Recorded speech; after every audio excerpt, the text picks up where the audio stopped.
Video is not the video I expected to be uploading 3 weeks following my trip to Europe, but it's gonna happen.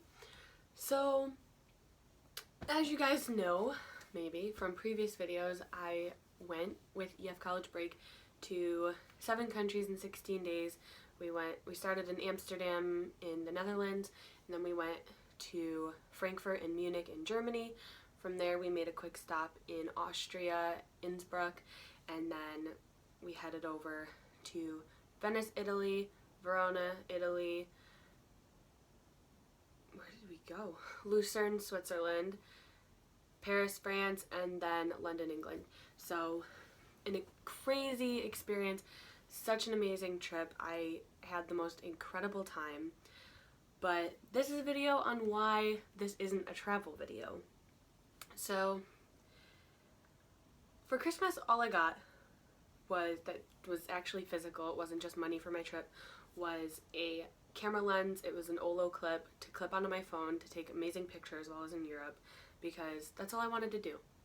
Well, not really, it's not all I wanted to do, but I wanted really good pictures, and I didn't want to have to carry around a camera, because I do have a nice camera, but I didn't want to have to carry it around because it's really bulky, and I didn't want to leave it in the hostel all day, so I was really nervous about it. And so I only brought my phone. I got 3 external batteries from my family. They were like, oh, we don't want anything to die. So I would use one and then have backups for whatever reason. And so we went to Amsterdam, and we got there the 29th of December in 2016, and we were staying there until the 1st of January. So 29, 30, 31, and then leave 31 for Germany. And nope, leave the 1st for Germany. And we were having a great day on New Year's Eve. We decided that we would start our day by going to the Heineken Experience, because our hostel sold tickets for it that actually made it like a little bit cheaper. And I've never been to a brewery because I'm only 19. I'm not legal in the States to drink, so why would I go to a brewery? It would just be the worst. So I was like, alright, like, let's go to this brewery, let's have a good time.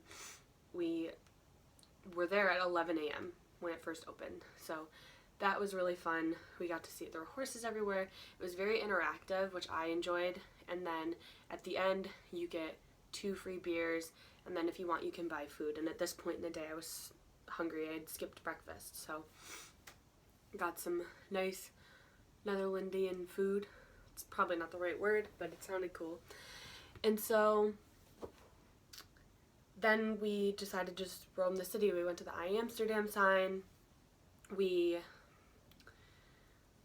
did we do? We actually had a boat trip planned through our tour director, and it was the canal cruise ride. So we all got onto this boat, and they had provided like 8 bottles of wine, a ton of beers, and cheese and crackers, and I think there was ham too, because I ate a lot of ham. And so we were all just hanging out on this little boat. It was freezing out, but we were all together, so it was a really good time. We're just enjoying the day, drinking. People were doing fireworks all day, which was a little scary, but it was also really cool. Later in the day, maybe the day before, we did the red light district, where we toured, where they have women in the windows. If you don't know about the red light district, that's not what this video is about, so, you know, research it, I guess. And then me and my friend Cammie, who I met, I'm in Buffalo, New York, and she lives over in Ohio, so we are not near each other in a way, but she became one of my closest friends. So the 2 of us went out to eat at this fancy restaurant that was actually pretty expensive, but we both wanted to get cocktails, and not a lot of places were doing cocktails. It was like all beer and wine. We were like 3 days in, we're already sick of beer and wine, which wasn't a good plan for the rest of the trip, but we were like, alright, like, let's just go there, get some drinks, get some food, and then go back and get ready for New Year's Eve, because our group had rented out this bar, and it was a 3-level bar. We had the top 2 floors reserved, and there were 4 EF groups that were here at the same time. So we all got to go to this place and meet each other and mingle and just enjoy the night together. So with that, we got transportation to and from. We got 2 drinks plus a champagne toast at midnight and our VIP area. So it was really cool. Some people were already not comprehensive on the way there, but I was just ready to enjoy it. So we get there, we got these free little goodie bags with our beer tokens, and then mine came with like this garter in it that had a feather on it, which is just kind of a fun thing to have. And then I think there was other stuff in there, but I really don't know what happened to that bag since then. They had a cute little photo booth set up where one of the tour directors was taking pictures on a Polaroid camera, and I do have those Polaroids, thank God. And so we were all just in this crowded bar. We took over the music, and there was a buffet style setup, and it was so crowded that me and my friends were like, let's see if we can find a bar nearby and see how that goes. So we're walking around outside in our New Year's Eve night outfits, and so we're freezing. Most of us are still sick from New Year's Eve, and it is now February 2nd. So that was our first mistake of the night. Then we went back because it was freezing and there was nowhere we could really get in, and people were still blowing off fireworks. And when I say fireworks, I don't mean your traditional 4th of July fireworks where everything is going off in the air and it's really cool to look at. This was just fireworks that sounded like gunshots, so it was a little scary for us. So we're like, whatever, we'll go back in. People kept eyeing us weird too. So then later in the night, our tour director was like, I have a surprise for you. We're gonna go to a club. And we're like, all right, it's New Year's Eve, why not? So we're all outside waiting. Pause, rewind. Prior to this, we went outside for midnight, hoping we would get better fireworks. One of the guys from the bar was spraying champagne on us, still in our New Year's Eve outfits, freezing.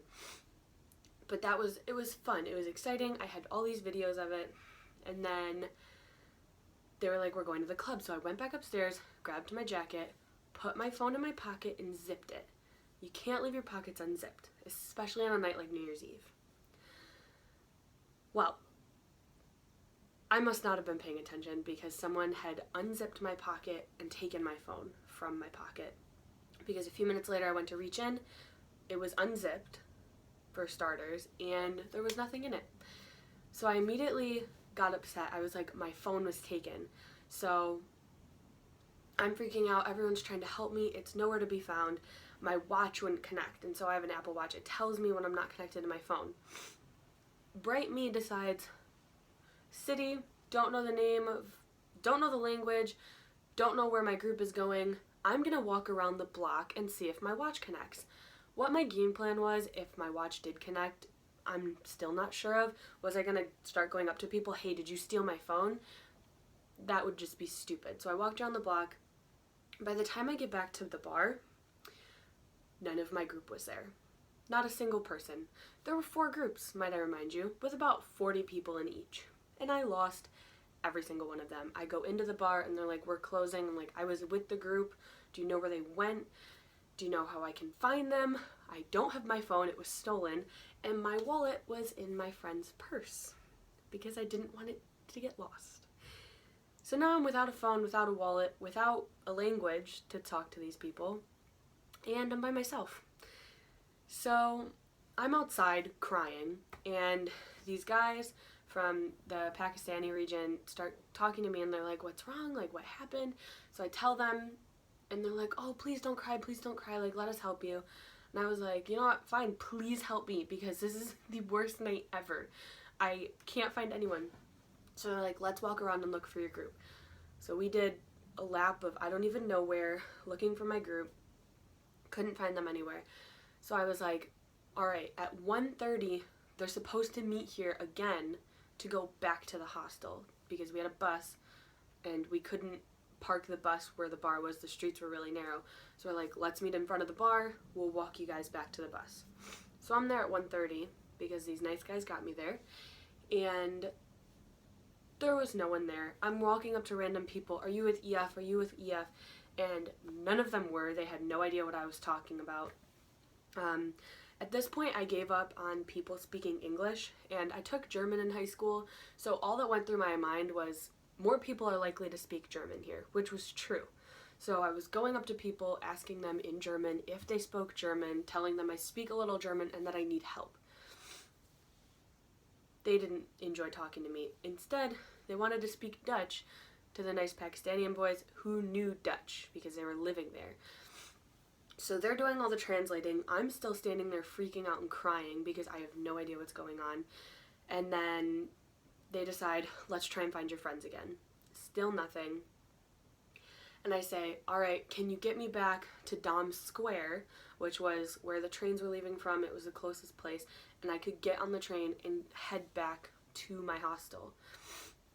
By the time we got to the train, they were done for the night because they stopped at I think like 2:30ish, and at this point it was almost 3. So they were done for the night. And I've seriously lost like all hope. I was like, I'm never getting home. I'm never finding my friends again. I'm gonna have to move here. I'm done. So they take me back into Dom Square because we had kind of veered to the road next to it because that's where the train station was. And there were these police all standing there like moderating, make sure nothing bad happens. And the boys start talking to the policemen, telling them what's going on, seeing if there's anything they can do for me. And they send me to the police station, which is like 2 blocks away. So we go to the police station, and I'm in there still crying, and they're telling her what's happening. She's like, do you know the name of your hostel? I tell her. So she calls the hostel and is like, hey, we have this girl here. She says she's staying there with EF College Break, and she has no phone and no way of getting back. Like, what can she do? And they're like, well, get a cab. And I'm like, my wallet was stolen. And they're like, do you have ID to prove it's you? I'm like, my wallet was stolen. Because I knew my phone was stolen, but I think I was convincing myself my wallet was too, even though I knew it was in my friend's purse. Bottom line, I didn't have it. So it was not a good situation. So finally they decide they're going to put me in this cab. The cab's going to take me to my hostel. The hostel will pay the cab, and then I will pay the hostel back. So these guys put me in the cab. They give me a scarf and gloves because they were just the nicest people in the world. I wish I had their names or some way of thanking them. So if for some reason they find this video, thank you guys so much. You literally saved my life that night. Would not have made it back without you. So I get in the car, and the guy has this little post-it saying where he's taking me. And the name on the post-it wasn't the name of the stop that my train went to. So I start freaking out. I'm like, that's not the right place. Like, it's near this, it's near this. And he's like, yeah, like, I know what you're talking about. It's okay. And I was like, it doesn't seem okay. So this guy was sick of me by the time we got to the hostel. We get there. He walks me in and says to the guys, he's like, hey, I need the money. So the hostel pays him. I find one of the 4 tour directors, and because I recognized him because he had like a pinwheel hat on and a bow tie, I think, and it just made me laugh. So I was like, I'm gonna go talk to him. And I was like, hey, I just got back, like, I'm freaking out. I just got back in a cab. I don't have a wallet. My phone was stolen. I'm literally going on this rampage. And he goes, who's your tour director? I'm like, my tour director is Vasilis. And so he calls Vasilis. Vasilis comes down. He paid the hostel for me because my wallet was in my friend's room. I wasn't going to go wake her up to get a wallet when I can get it in the morning. So, Vasilis paid them. He was incredible too. If you guys ever get Vasilis, he is the best tour director in the world. He's just a total sweetheart. He will do anything he can to make your time better. And he's incredible. So, I finally get a hold of a clock. And it is 4:30 in the morning. Mind you, things started to go wrong at about 12:20. So it's been 4 hours since I've been in contact with anyone from my group. All of my suite mates were still up, waiting for me, wondering what had happened. So I got back and told them everything. My parents thought something like really bad happened to me, and they were very grateful to find out that all that had happened was my phone was stolen. But it was a day. I wouldn't say it was a good day. It was like an okay day for how it ended up ending. So that was just, I honestly couldn't see anything. I couldn't see it coming. There was no possible way. And the fact that it happened in the first of 7 countries broke my heart, because that was my camera. Luckily the Olo clip didn't get stolen. That would have just been the icing on the cake. But my only way of taking pictures for this trip was taken from me, and I wanted to do a travel video. I had started a travel video starting from when I got all of my stuff to leave for the airport, and I had been like saving all the videos, uploading my pictures as I went along, but keeping those videos so that it wasn't being thrown up piece by piece. And then at the end, I was going to have 14 days worth of video to mash into this incredible travel video. It was going to be my best YouTube video ever, I guarantee it. And all of those videos are gone. I didn't get a chance to back them up, unfortunately, and it was the worst. Like, I was so looking forward to making this travel video, and it couldn't happen. I had lost all that footage, and then I had no way of taking new footage until a few days later, because by the time we got to Germany, nothing was open for both of the days, because when we got to Frankfurt, it was really late, and then we drove to Munich, and by the time we got to Munich, it was pretty late, and we went on to eat dinner. And then in Austria was when I finally found a camera store that I could buy a camera at. The charger as well also is a European plug, so I have to get an adapter. But at that point, I'd missed so much that I was like, I don't even want to do a travel video anymore, because it hurt to remember it, which just might sound so stupid, but it really did. It was what I had wanted to do with this trip, to make all these memories last, and I couldn't have that anymore. But luckily I was able to take all these new pictures. By the end of the trip, I had taken over 1,000 pictures on this new camera, and I got home on a Thursday at like 9:30 at night, and Friday I was like, I'm just gonna sit here, drink my coffee, upload my pictures. I had just been to Best Buy to get an adapter to plug my memory card into my laptop, because I do have a Mac, and I plug it in, and my storage is full, so it's like, I'll delete a few things that are on my computer. I deleted everything on my computer, including the pictures on my memory card. The 1,000 pictures that I had not uploaded yet. So I started sobbing so hard that I got sick. My dad was freaking out because he wanted to look and see all these pictures I had taken, and I spent the next 4 or 5 hours in Best Buy getting those pictures recovered. Thank God Geek Squad could recover them, because I would have just been a mess. But those are the adventures of Eliza, and that's just kind of what happens when you're me. You get your phone stolen, you delete all your pictures from your new camera that you spent $200 on, and that you just roll with the punches, honestly. Either way, it was an incredible experience. I would love to talk more about it, but this video is getting long as it is, and this was just supposed to be my New Year's issues video. But that is why this is not a travel video. I hope you guys have a fantastic day. Happy New Year, kind of, because I haven't posted a video since, December. And see you guys soon.